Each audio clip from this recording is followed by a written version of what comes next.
Right. Thank you, everyone, for making the time to be here. Definitely tell this is not quite the graveyard shift, but we're nearly there, aren't we? End of the first day. I think we need a bigger room. Okay. Anyway, thank you for coming. Hopefully you'll take something useful away from this. An alternative title for this presentation might be things you maybe didn't know you could do with AWS when you're using EC2.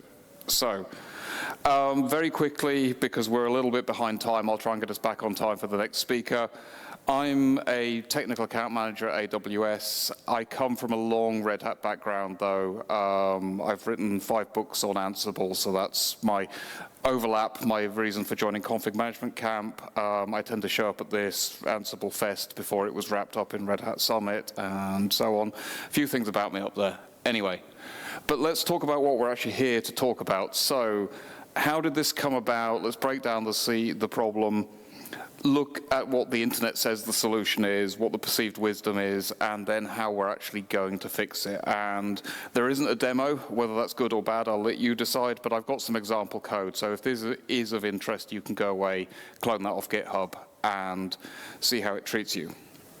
So, where did all this come from? So part of my work at AWS puts me into contact with people who run the workloads on our services. And some of them run really big EDA, so electronic design, automation kind of workloads to simulate the design of circuits or things that they're building. And these are normally jobs that are split up by a scheduler across a large number of very powerful nodes. So we're talking about the kind of expensive EC2 instances where you'll build in dollars per hour, not in cents. So it's the kind of thing where every second of uptime actually matters because it's billable that way. And this particular requirement, possibly a little bit niche, but the requirement was we need to run a profile on the CPU of the instance before we actually start the workload. And they wanted to do that on the first boot. So actually, if you were running this on a virtual machine, on a physical piece of tin, I don't know if anybody still does that these days, you would actually interrupt grub at the prompt, you'd edit the kernel parameters, you'd append what you needed, and then you would carry on with the boot. So that's what they wanted to do. That would be really easy, as I say, if you were running on that on anything with a sort of virtual console, straightforward. So that's more or less what I've said here, so we can sort of skip over this slide, as I say, particularly in the interest of time. But the whole idea is append something to the kernel parameters as a one-off, and that really is the key statement here. This is where it flies in the face of the perceived wisdom. So I went to all my favorite sources of information, Stack Exchange, that kind of thing. And universally, the opinion seems to be you can't edit the kernel parameters on the first boot on EC2. It's just not something you can do.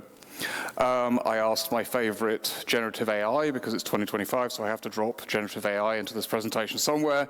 And it told me, in a roundabout way, that it was trained on data that said, you can't do this on EC2. So it's like, okay. So me being me, I took that as a challenge. It's like, right, okay, I believe we can do this, but how's it possible?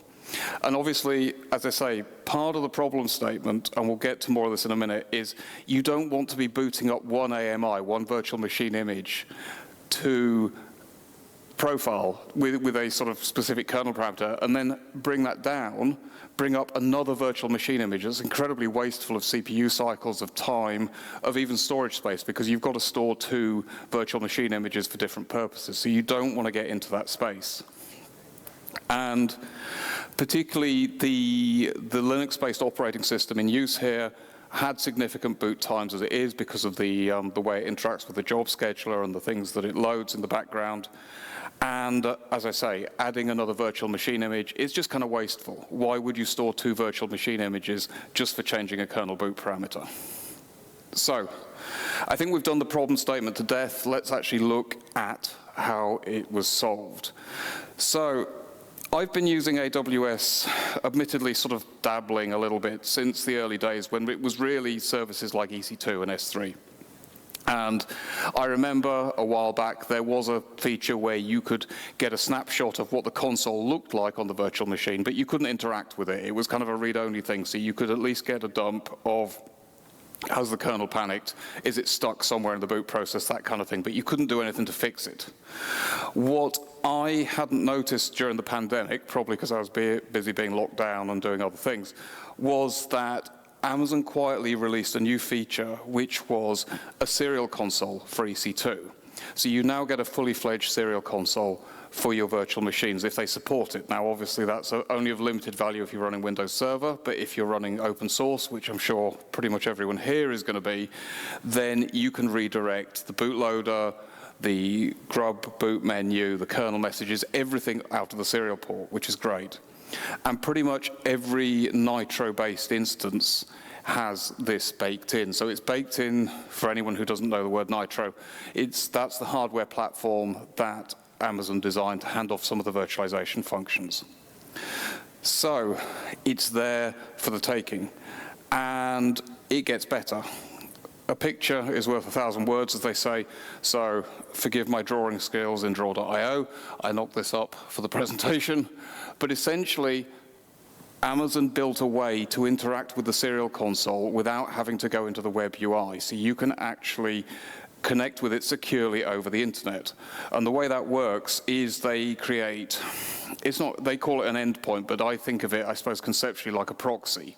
So you SSH into this endpoint, and then it speaks serial inside AWS to the console of the instance itself. So the whole idea of that is you're not sending anything unencrypted over the internet, because we all know that's not something you want to do. You need a key to get into the SSH endpoint, and that's treated entirely separately to all your key pairs. If you're used to using EC2, the private keys that you create for that, it's completely separate from that. It's generally treated as ephemeral. You can use the same key over and over again, but it's designed as something that you would generate it almost as part of a programmatic workflow, use it for the interaction, and then discard it. So, having come from an Ansible background, I immediately was like, can I do this with Ansible? And the answer was sadly no, which was a little bit unfortunate, but there we go. The main reason being I wanted to do a little bit more interaction with the actual boot VM than I could do with Ansible. So Ansible would do things for me like wake the EC2 instance up, set it up in the right way, even turn the serial connection on, but it couldn't actually interact. So I ended up settling, because I've done a bit of Python work, done a few module designs, that kind of thing for Ansible using Python and Boto3. And the reason that was great is it can do everything that you would do with Ansible. I mean, you could arguably create a hybrid solution, so bring the EC2 instance up with Ansible and then hand off to a Python script, but I'll leave that to your imagination. You can explore this. But basically, there's just two prerequisites to getting this working before we actually look at the code flow and what the code looks like. One is the EC2 serial console is turned off by default. Security, I think, looking at the way the wording is placed in the console. So you have to explicitly turn it on for your EC2 instances. As long as you do that, it's there. If you've got very fine-grained IAM permissions as well, you will have to enable the right access to the serial. The other thing that you need to do is most AMIs that run on EC2, for what I think are fairly obvious reasons, they have the grub bootloader configured with no delay and no interaction, no menu. So there is actually no way to interrupt the boot process even when you get the console alive. So the one tweak you need to make to your AMI, and you'll probably, if you're this kind of vendor where you're designing things that you need to simulate at length like this, you're probably using a customized AMI anyway, so I don't think this is a particularly big tax on the solution, but you need to go into the grub configuration and just set the timeout to something sensible so that you can actually interrupt the boot. And I added the style parameter as well. What I have done, there'll be a clearer to read URL coming up and a QR code if you believe in scanning QR codes off someone else's slides. But I did make some notes on how I prepped one of the Ubuntu AMIs that I tried this out on. So as long as you do that, everything's good. So you've probably more or less figured out what this looks like as it is. But If I were just to describe this very quickly before we actually have a look at the code, basically you're launching an EC2 instance or a fleet, which is essentially a set of instances, and you're launching it using your customized AMI, so with grub enabled over serial. You can use user data to script things when it actually comes up into boot, but we'll gloss over that for now. You then would initiate the SSH to serial, as I've termed it here, connection to AWS, so that's all fairly well documented how you would do that. And then the bit where it comes where you interact with grub. Now my code does this in a fairly simplistic way. It's actually simulating someone pressing the arrow keys, typing in the parameter, pressing enter. So obviously there's a lot of room to make that more robust and to handle errors gracefully, that kind of thing. Right now, someone changing just the order of 2 lines in the config could break it. But the whole idea is what I wanted to do was bring this as a proof of concept in the hope that actually someone finds it interesting, someone finds it useful, because I didn't know you could do this until a few weeks ago. So obviously, do that, append the kernel parameter, and then you continue the boot. So it is about that simple. Now I thought, oh, this would make a great demo for CfgMgmtCamp. Then I discovered the serial console on AWS only allows 1 connection at a time. So if I create one for you to watch on the screen, the Python code can't interact with it because that's the 2nd connection, and vice versa. So unfortunately, or fortunately, we don't have a demo. What I do have, however, is some code, and we are, where are we for time? We're about 20 minutes. So we can have a very quick look at that. Is that gonna, what I don't want to do is completely destroy the screen share.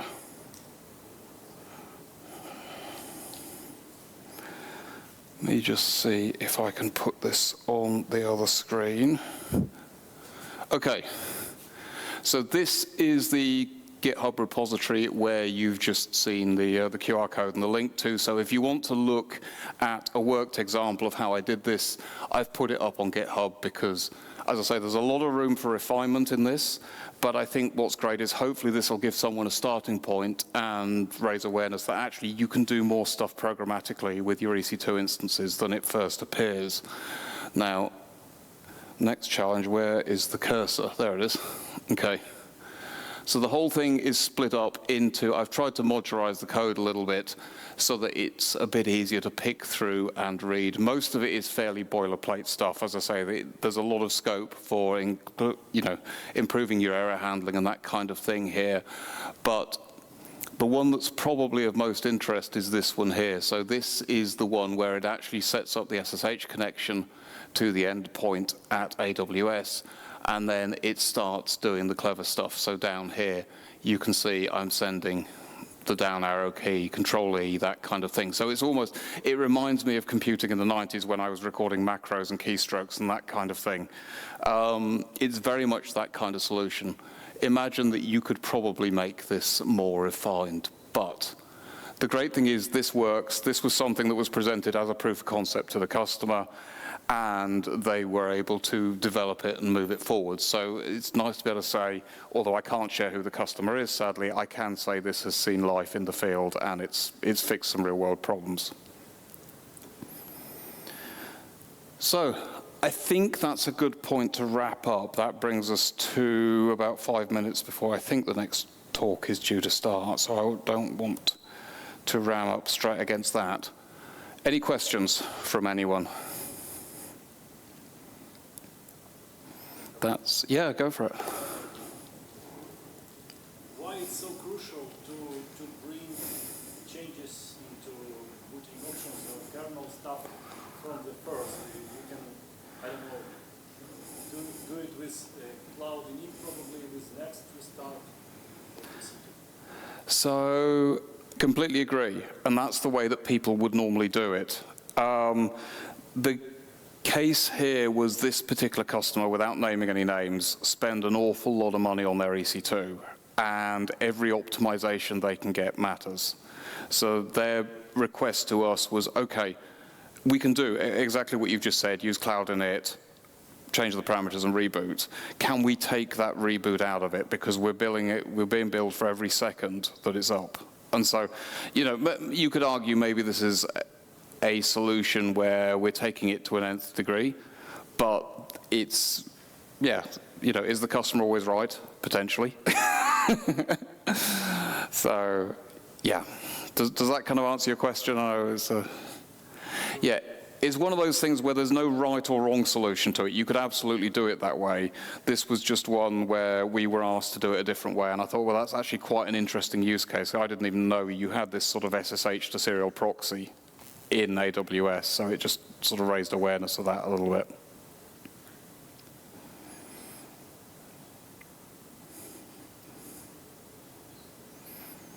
Okay, I think we're done.